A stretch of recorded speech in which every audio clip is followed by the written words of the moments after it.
Hey, tubers. Bart coming at you with a big old mailbag and all kinds of stuff. Um, I stated before, I am doing well with the selling. So I got a whole bunch of stuff in because when there's PayPal, things will get purchased, right? So I said the price earlier, but I looked it up. So a big one I just recently sold that paid for just about everything here. Yeah. Uh, and then some. Uh, I bought a gold medallion LeBron James in January for 490 bucks. PSA 10 rookie. Sold it for 1,850 bucks. So good stuff. Been selling some other ones.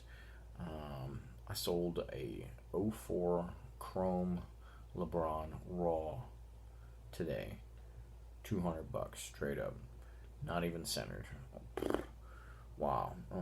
Those things, it's just getting crazy. And that was a um, that was given to me in a care package. So I made sure I got that from Jason, a buddy of mine. I talk a lot on Facebook. He's on here as well and on IG, but he doesn't make videos much. But I gave him a big thanks and everything. And it turns out I spent that money on a card today that is one of his favorites. So I bought a Bob Hayes rookie card with it from '66. So that's pretty good. But I also sold today. Um, I used to be crazy and think that I could do the 1990 score set. And I was crazy to think that because Four Sharp Corners had just tons and tons of them on all the time. And so I was just buying them for stupid cheap. I'm sure I got some of them for $4 a piece. Most of them around six. Maybe I paid $9 for one of the Bo Jacksons or something like that. But pretty good prices. And I sold us a lot of 74 of them for about nine and a quarter a card.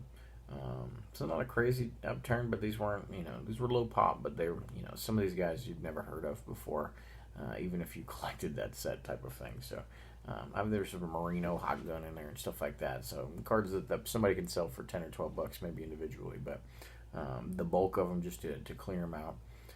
And that was a big one there. So I made a couple pickups and I got some offers out there for some other cards, but I got tons of stuff.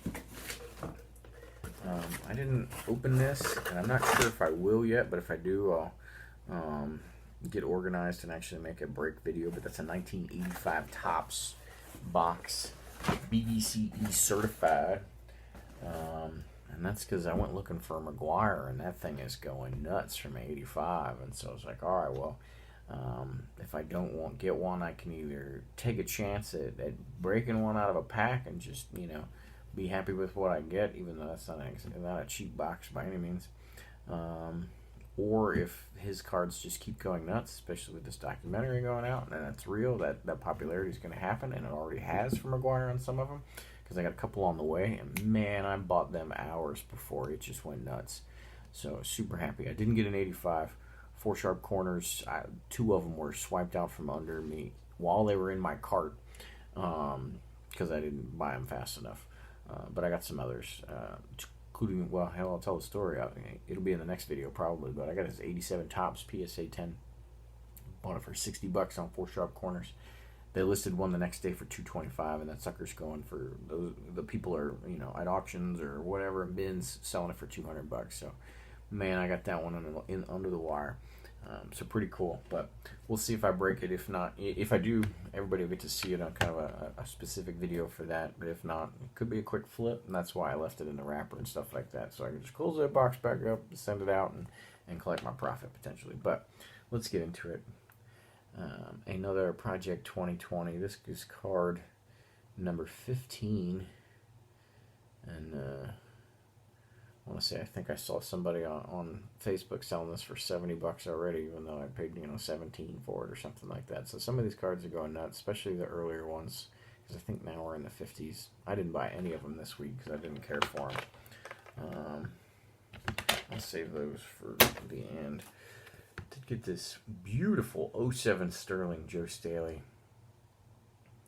It came in one of them packages where I literally had to rescue it out of it. I mean, it was somebody used like those eBay labels that you put on the outside of the envelope, and it fixed it to a top loader and stuff, and I was peeling that thing out for days. So I was really pissed off about it. And then, behold, comes this gem that pops out. I mean, this thing is centered, everything you could want, just perfect. So I got happy real fast after that. Just a cheap rookie pickup. This is the Select Artist Proof from Patrick Willis. That's numbered out of 32, so that's sweet. Oh, here comes a good one. Finally got one of these. These are going nuts. Let me see if we can get a good spot here. Yeah, I mean, his rookies are going nuts, and they were never rare, so I never prioritized picking it up, because I never convinced myself of spending $400 on something that was just always there.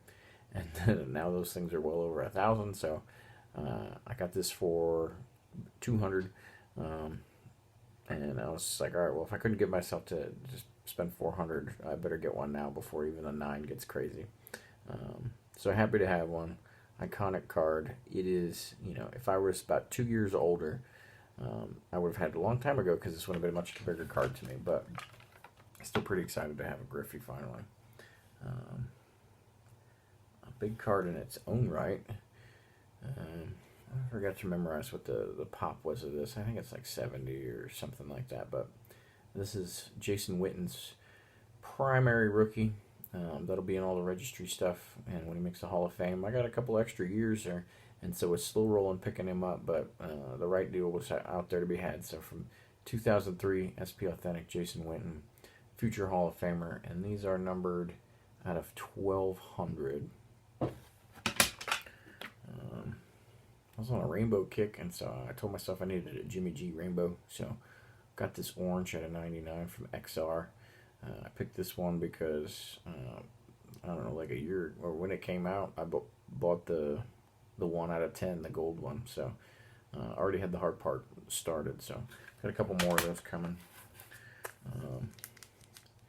This one already came in. I bought some Maguires and some Sosas as soon as they announced the shit was going to go crazy. A couple of them on the way from 4 Sharp and stuff like that. But I bought this one from a separate seller. Pop 1. You know, it'll never, this ain't an investment card, but I just thought it looked really cool. Sosa, classic Cubbies uni, with the pose, and then the Wrigley Field in the back, I just thought was amazing. So, will display, very nice, good looking card. And like I said, I got a little bit of everything here. I got a ton of stuff. Got some National Treasures. This is a gold one out of 35, Richard Sherman. And I just won these in like an auction lot or whatever. And this is, I'm assuming, like some sort of silver hollow foil out of 25, Jimmy G. I gotta figure out, but I will either get the run of 35s or the run of 25s of the different players. But there's not many Niners in this set. But the cool thing is, these two plus the Kittle, they're all wearing those captain patches. So I think that'll be really cool to have all 3 of those. I was hoping to get a sub-worthy one of these. 05 Zenith, Sean Merriman. Was a defensive rookie of the year at one point. And he's from my alma mater at Maryland. And I went to high school with him as well. I'm about 2 years older than him. But was at Maryland at the same time. But got some edging issues on that one. Some Rice Raw. I bought a 3-card lot just for this one. It will go in my, it'll get subbed, but it won't be probably my next sub pile. That's numbered out of 5,000 from Collector's Edge Masters. But beautiful shine to it. Not sub-worthy. 95 Skybox Impact. Impact Power. I opened boxes on boxes of that thing back in the day. 96 Leaf Artist Proof. So that's why it's got the die cut there.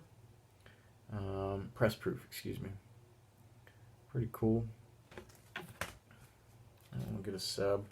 Got a couple Roger Craig's. I'm not doing his master set. I'm just doing his Topps master. So this is the 1989 UK version, where it looks like it's much shinier, kind of like a Tiffany or a Topps traded version, and then it's blue on the back instead of yellow green as the normal ones. And I don't think it says UK anywhere else, but good looking card. Here's one that's friggin' awesome. This is out of my lane, but guy listed it for 99 bucks, and I had watched it, and I kept coming back to it. I'm like, man, that is a good looking card. I love the ball that has the letters already on there, and but I didn't pull the trigger. On card, out of 25, just didn't pull the trigger. I'm like, man, it's out of my lane. It's just not, I don't know, but I kept coming back to it. Guy hit a 20% discount, sent offer or whatever.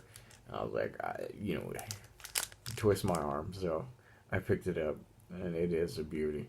I don't have any other. I get a National Treasure rookies as much as I can, and I get them slabbed. So I got about 5 of them in PSA 10 of the different Niners and stuff like that. But he doesn't have a pure National Treasures rookie either, which is weird. But love to have that one. I'm super happy about it. And that the ball just gets me excited when I look at it. That's pretty cool. I got bamboozled, but the guy's gonna refund me. The listing just shows a picture of this, and I could see enough shine in it to say that, all right, there is a seal on that, and it said factory sealed comic ball. Shout out to Rick at Vintage Oddball Cards. He did that video, and so, I was like, hey, there's a lot of these cards I don't have of Jerry Rice, so let me go check them out. And decent price on this. Sent him an offer to save like $2-3, but it was cheap box. But it said factory sealed, and I get this thing where it's just a damn. And somebody printed these out, half-ass printed, on the side, and then shrink wrapped it. I sent that dude a message immediately. Like I said, what the hell, man? That is not factory sealed. That's just some random ass box with 2 printed pieces of paper and some shrink wrap. And he either saw I called his bluff or just folded immediately. And eventually his second message back to me said he bought it at a garage sale years ago and just assumed it was a factory seal. I guess there's a possibility. You buy stuff from non-collectors, but any collector knows exactly what that damn box is, right? And of course, you can't have a video from me without the goat in it. So some super low pop 10s. Good number of these are pop 1 as well. So we got the 04 Fleer Genuine, the 2000 Upper Deck Graded Gem. This goes to the basic set. Oh, I subbed one of these and got a freaking 7, so I was salty about it. So happy to get this 10. And the auction ended pretty low on that one, so I was real happy. Bowman Chrome. This is pop 1, none higher, and 8.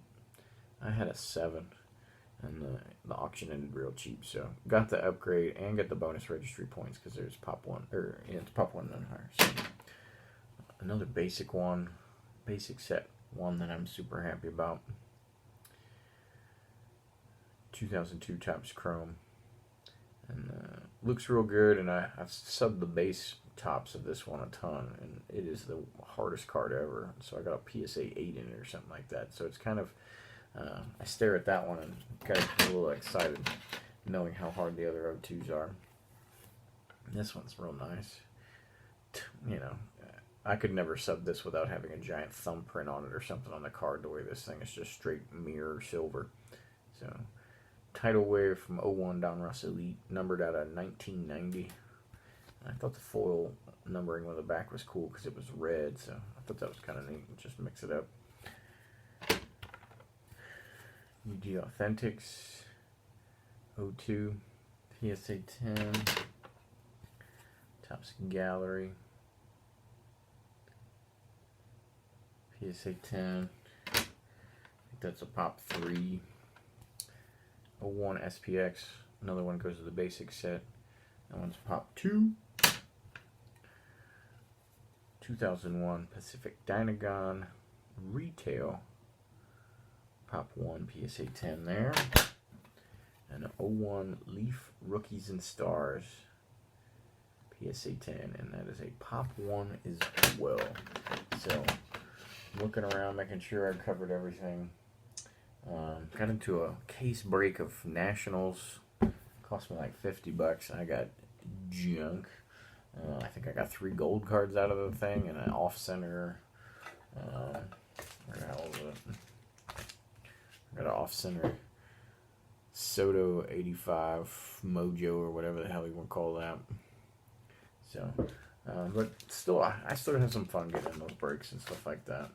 You gotta pay chop for them breakers because eventually they get established and there's so many people in there. Unless you're hovering over the brake to get your team or something, as soon as they post the things, you never get what you want. I like the big cases, so I get a chance to get a bunch of stuff, but I don't want to be paying for slots typically that aren't my team. So you win some, you lose some there, but having some fun doing those breaks too. That's what I got for you. I got some good stuff on the way. And next time we'll talk a little bit more about investing and things like that because things have gone well. Yeah. So, got a Griffey today. It's pretty cool. Thanks for watching. Till next time. Later.